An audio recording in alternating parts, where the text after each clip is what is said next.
And now, from beyond our dimension, this is the JeffMara podcast. Here's Jeff. My guest is David Echt, who during his near-death experience was in a state of ecstasy and a realm of brilliant colors. In fact, it was so incredible he didn't want to return. David, thank you for joining me and welcome. Thank you, Jeff. I really appreciate this. Dave, if you don't mind, let's just start on the day that it happened and go from there. I am 69 years old. So this was back in, it was New Year's 1973, 74, changing to 74. It's New Year's party. It was back in the 70s, and the people were doing a lot of drugs, including myself. I didn't know my limits, and I basically overdosed that night. And we try to explain it in kind of in sequence. It was a party. I was feeling really tired. I didn't know I was even that close to the edge. And so I just laid down, and other people still in the room, they were talking and drinking or whatever they were doing. And so I just found like a quiet little corner and laid down, and I just immediately felt like the floor dropped out from under me. And everything, the whole world was gone. Everything was gone. I was just immediately immersed in light. It was brilliant. I mean, you probably heard descriptions like this before. It was beyond anything I can describe. There was a feeling of ecstasy that was incredible. I felt just complete. I didn't want to come back. It was wonderful. I didn't go through the traditional tunnel. I didn't see family or friends, none of that.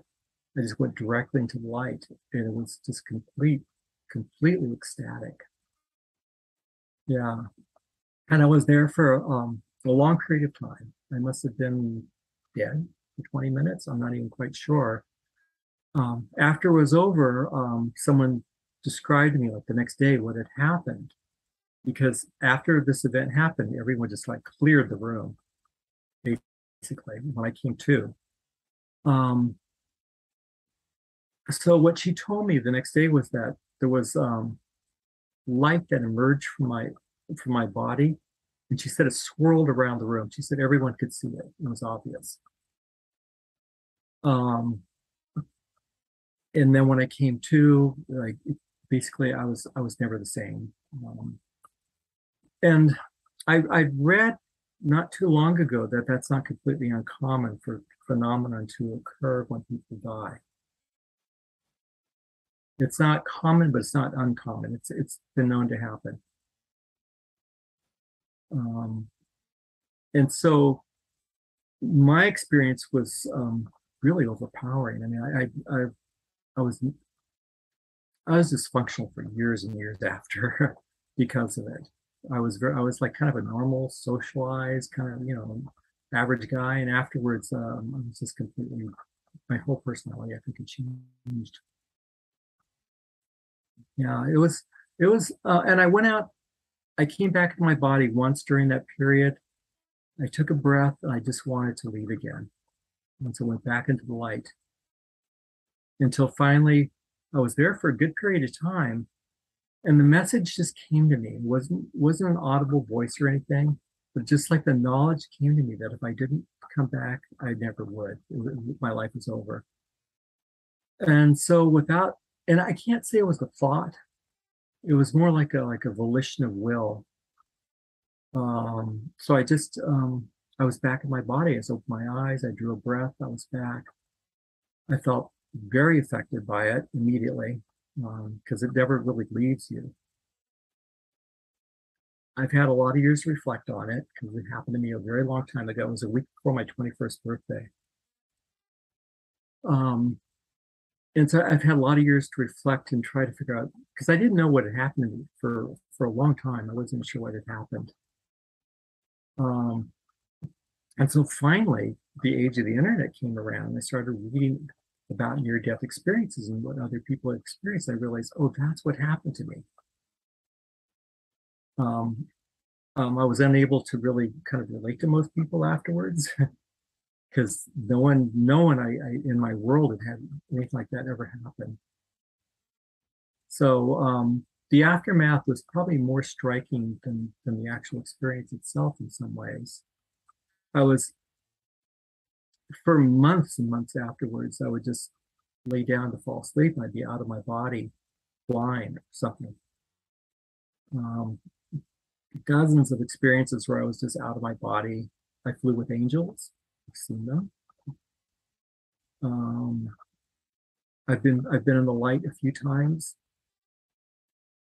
And eventually I got grounded enough where I was able to kind of like to try to function in the world again. It's quite an experience to have because there's a lot of knowledge that comes with it. Just knowledge about life itself, what the core of life is, because we go into that. That's what we are. It's our kind of our essential nature.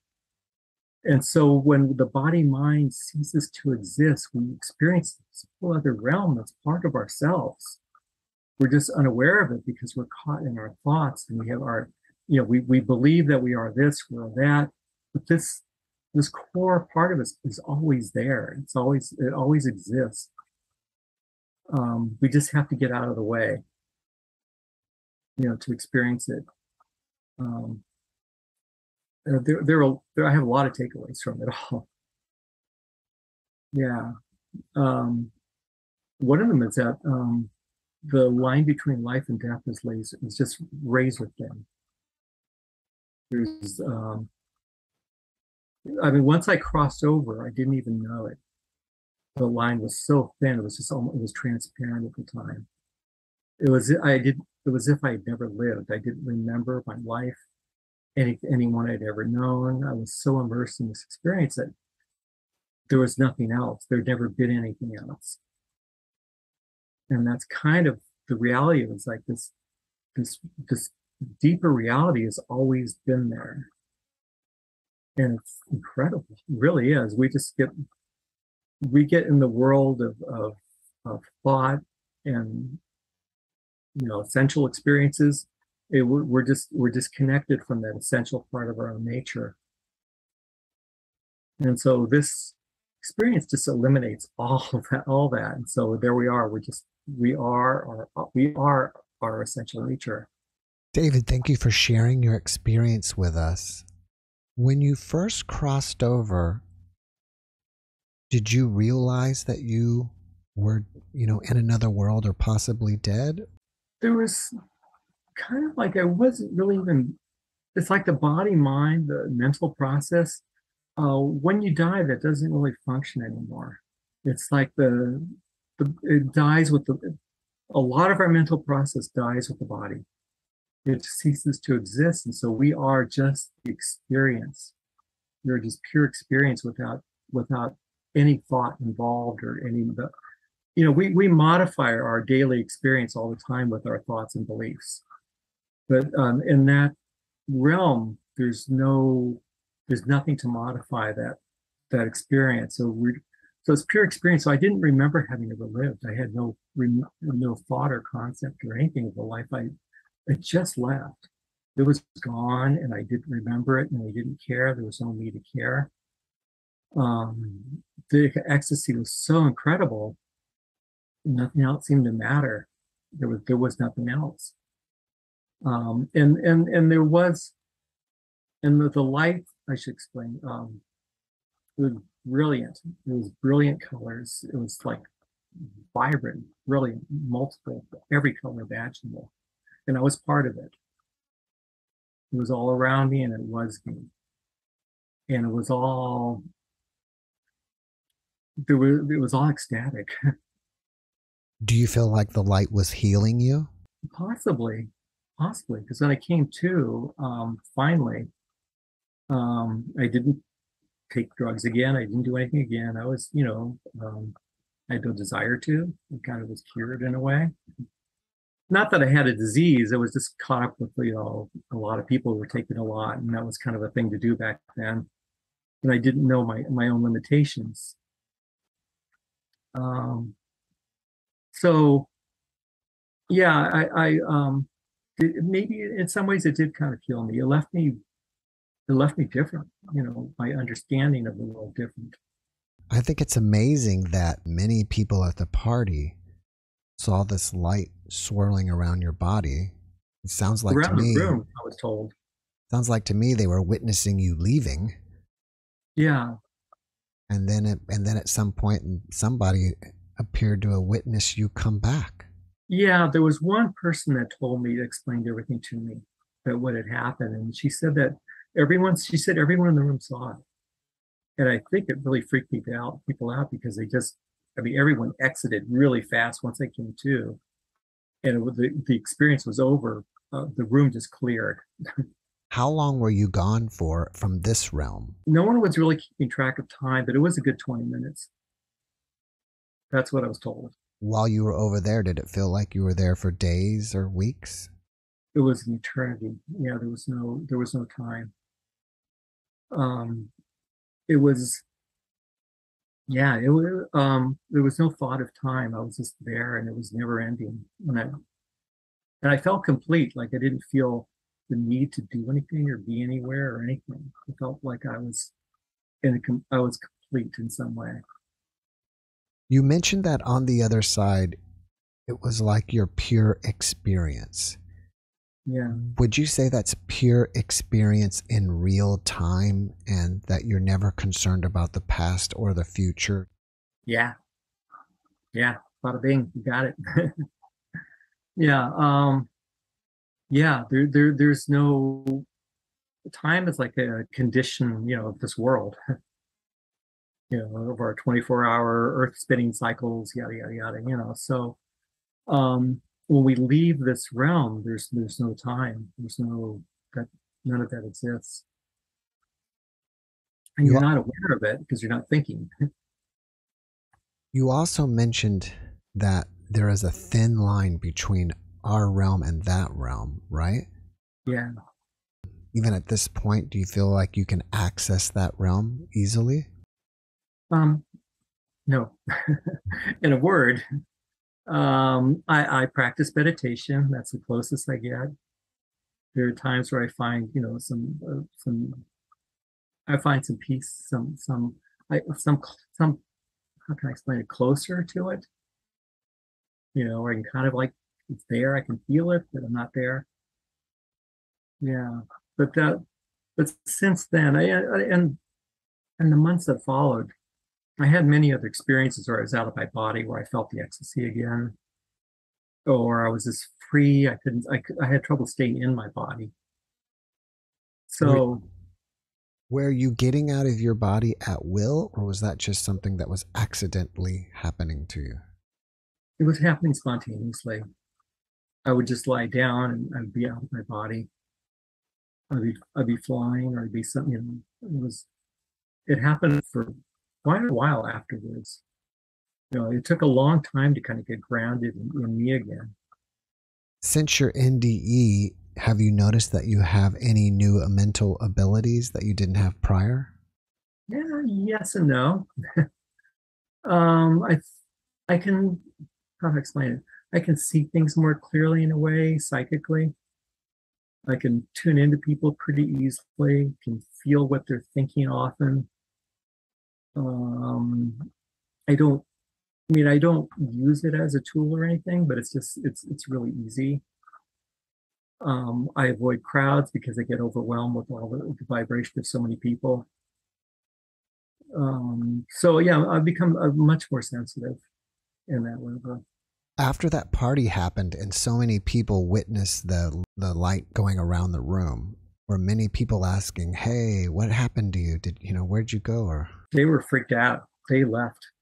I don't know if I talked to maybe two of them again. One was my brother, and we never talked about it. He was there. He came and sat by me afterwards. He was supportive, but we never ever talked about it. I think it was just had everyone too freaked out. No one had ever seen anything like it, including myself. And just the one friend that told me the day after what had happened was the only description I've ever really had, other than my own experience, my own perspective. While you were there in the light, did you happen to see any other beings or hear them or communicate with anybody else? No, that's where my experience is different from a lot of others. I didn't have any of that. It was just, yeah, like I said, previously, I didn't, so a lot of people describe going through the tunnel and they see friends or family. I didn't have any of that. I didn't miss it. I didn't long for it. I didn't even know at that time in my life that that was an experience that people had. I was just 21 years old, 20 years old. Um, no, I went directly within a split second. I was in this realm of light. It just happened really quickly. And the floor dropped out from under me. It wasn't like I rose up. It's like I was alone. Everything it just dropped out from under me. And I felt it drop out. And the girl who told me the description said that it looked like the floor dropped out from under me physically. I'm sorry, can you say that again? The girl that told you what? Yeah, the girl who the day after told me what she witnessed, she said it looked like the floor dropped out from me all along. She said it looked like it dropped out from underneath me. And that's what it felt like to me. I was lying there and suddenly I didn't feel myself rise up. I felt like the ground drop out from under me. And I was just there suspended. That's an amazing account. I mean, it's like the whole room had a shared death experience. Yeah. Yeah, it was very, very powerful. I wonder how many people after that party stopped using drugs. I would imagine quite a few. Now, you mentioned earlier that during one of your out-of-body experiences, you encountered angels. Do you recall what they looked like? Beautiful. Almost what you would expect, like the white translucent kind of figure. And it was an angel who kind of came through right up in front of me. And I had wings in this realm, in this experience, and we flew. She was kind of like my guide, and we flew. And it felt wonderful. It happened spontaneously. There's nothing I could have done to evoke that. It just happened spontaneously. Is there anything within the out-of-body experiences that is similar to your NDE? Only in that I was kind of in a state where I was not really with my ego. I was just kind of like that. That's a similarity. There was like really no sense of personal self. I was free in that way. And maybe that's what's required to leave the body. I don't know. This was all a long time ago. But I remember you don't forget things like that. It's like you can't unsee what you've seen. And so I do remember it very well. At one point, you got a message that if you don't do something, your life is over. Can you tell me more about that? Yeah. It wasn't like verbal message. There was no words, there was no voice, there wasn't a voice in my ear, there was none of that. It was just like knowledge was transmitted to me.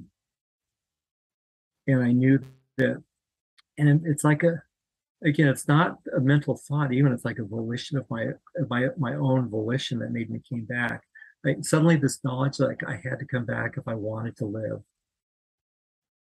And so I think my own spirit, my own soul just said yes, and so I just, with my eyes, I was back. There was no feeling of being, drawn back in my body. I was just there. Opened my eyes, the room was still there, everything was still, solid enough to touch. Yeah, I was never the same. Do you feel like you have a purpose? And if so, have you discovered what it is?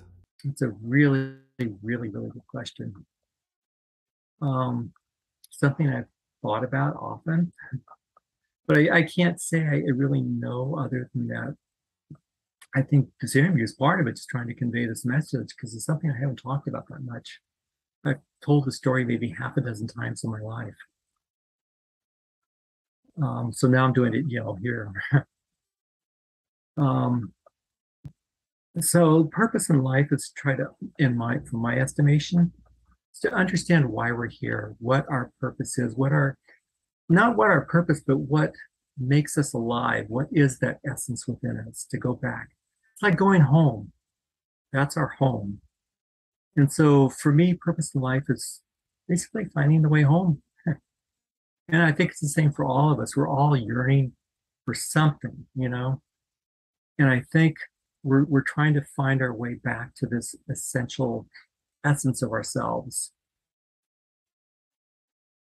You know, if there's any purpose, then that's it.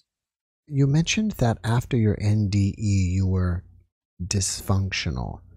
Yeah. Do you feel like you suffered some type of PTSD from the experience?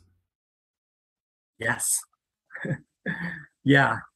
Um, and because it was difficult to relate to anyone or anything. There was no one in my world I could talk to about this, that would understand, had similar experiences. It just, I mean, you know, you're in America, you know, it's just that's very uncommon.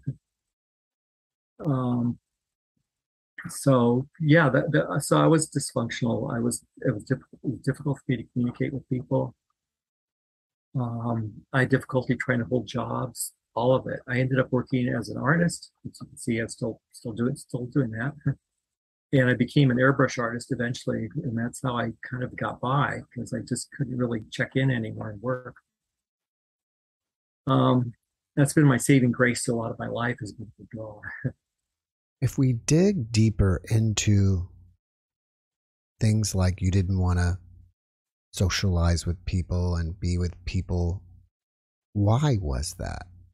It was, I think, my own at that point inability to really connect with anyone because I was kind of in a separate state of mind, separate state of awareness, and I couldn't explain anything. I couldn't explain how I was seeing life. Um, so I couldn't connect with people who just wanted to do the ordinary things in life and talk about ordinary stuff because I just couldn't relate to it anymore. So It was kind of like my head in the clouds a little bit. right. So it's like you are a new person, your complete paradigm of life has shifted, and you had nobody to talk to about it. And so you just Back then, yeah, you couldn't connect with people perhaps anymore. yeah, yeah. And you know, especially I was like, you know, a suburb of LA. There was no one around there I could talk to. As your life progressed and you told people obviously about your experience, like your wife, how did they react to it? um, You had to ask her. probably a good question to ask. I think she understands. She has a deep understanding of these things, you know, which is why we get along so well. That's great. I haven't told that many people throughout my life. Really, maybe about half a dozen. I mean, for years and years, I never spoke of it. It was just kind of my own because there's no one I could talk to, so I never spoke of it. I was even married once for 8 years, so I never told my first wife about any of this. Um, so it's something that's, and I don't know why. I'm not even sure why I kept it to myself so much. Like I said, it wasn't until recent years that I've begun to talk about it. Do you fear death at all? Yes and no. I don't. I'm not ready to go. I got things I still want to do, but fear of actually dying in a way, not like I would have been, because my experience was that it's really wonderful. Um, I think from my own perspective now, I think all I would miss, you know, being here and all I still want to do, I would want to finish what I'm working on, the types of things I'm doing. But I'm not afraid like most people are, because I kind of I know it's there. When you first got back, do you feel like you were depressed because you're back here and you'd rather be there? Yeah, yeah, I think there was some of that too. Um, I was lonely, depressed, couldn't relate to anyone. And for a lot of years, for a lot of years. So yeah, I think so. Is that something you've heard before? Is that kind of a common? Yes. Has the experience of this faded over time, or is it still real today as it was the day it happened? Yes and no. Yeah, it's faded in that, I feel more grounded in the world now than I was for a long time. I eventually got grounded enough to work. I became a computer programmer. Um, but that took many, many, many years. So I'm sorry, I think I forgot your question already. I was just asking, has the memory faded over time? Oh, not really. I mean, when I draw upon it, it's there. On my daily whatever I do, I'm kind of like in whatever I'm doing. I'm not. Yeah, I don't think about it. But when I stop and reflect, it's there. It's always there. When somebody asks me, it's there. I can describe it. I can remember it. I can still feel a little bit of it. And when I talk about it, it kind of evokes more of the feeling. Now, you're an artist, and I've noticed that a lot of your work is, to me, mystical. Have you ever painted like the angels or the angel that you saw or any of the elements from your NDE or out of body experiences? No, not yet. Not yet. But I do try to find subjects that are otherworldly. I'm just drawn to do that. And I want to be able to, be able to say something through my work. That's important to me. Hmm. It's important to be kind of soul driven about what I do. So you're saying that like each one of your paintings has a message? Yeah, or a feeling, like either a message, like this, woman behind me here, um, is holding flowers because it's like her last. She's at the end, kind of, and you see there's like I don't know if you can spot it. There's a skeleton and a clock set to midnight. So she's kind of at the end of her line. That's the end of her story. And so, yeah, so it informs a lot of what I do. And the picture on the other side of my other shoulder here is actually a portrait of my brother who passed away a year and a half ago, Hmm. stepping out of his story into another reality. Now that you said that, that's great how you can see a stepping out, almost like an NDE, stepping out of this world into the cosmos. Yeah. What's the story about the angel above it? That's kind of my thoughts about war. Hmm. There's a bombed out city and the angels just in tears. What do you think inspires you about your NDE? Just about everything in my life. um, it's impossible for it not to inform a lot of my actions and decisions because I know something that most people don't know. And so it's impossible for me to not act on that volition at times and make decisions that may not seem logical, but to me they feel right, based on just intuition. Lot more intuitive feelings. I think I left me more intuitive, basically. Yeah, and it's easy to just like I mentioned earlier, it's easy just to feel what's happening with other people when I meet them. If somebody wanted to see your artwork, what's your website address? Yeah, it's my last name, Echt, ECHT dash galleries plural.com. And I just finished this website a few weeks ago, so I'm starting to post everything I do there. After watching this podcast, people may want to reach out to you and ask you questions. Are you open to that? Yeah, sure. Yeah, I'd love to. What's the best way for them to reach you? There's an email address on my website. Yeah, or they can go to David Ray Echt on Facebook and find me there. Well, David, before we finish up, can you leave us with one last positive message? I should have said this right off the bat. Mm-hmm.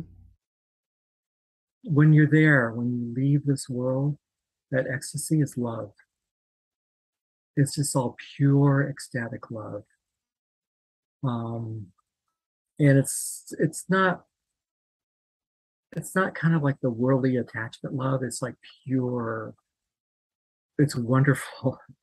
And that's kind of the big takeaway. It really is all love. That's our essence. Yeah, if we just get back closer to our essence, that's what we are. David, thank you for that message, and thank you again for being my guest. I really appreciate you, and I wish you a very successful art career. Thank you, Jeff. I appreciate that. It was really fun. It was good talking to you. Likewise. Thanks for watching the JeffMara podcast. I really appreciate you. Another way to show support is through YouTube memberships. And if you do, there are loyalty badges and other perks depending on your level of membership. All you need to do is click the join button underneath the video to find out more. Thank you for your support.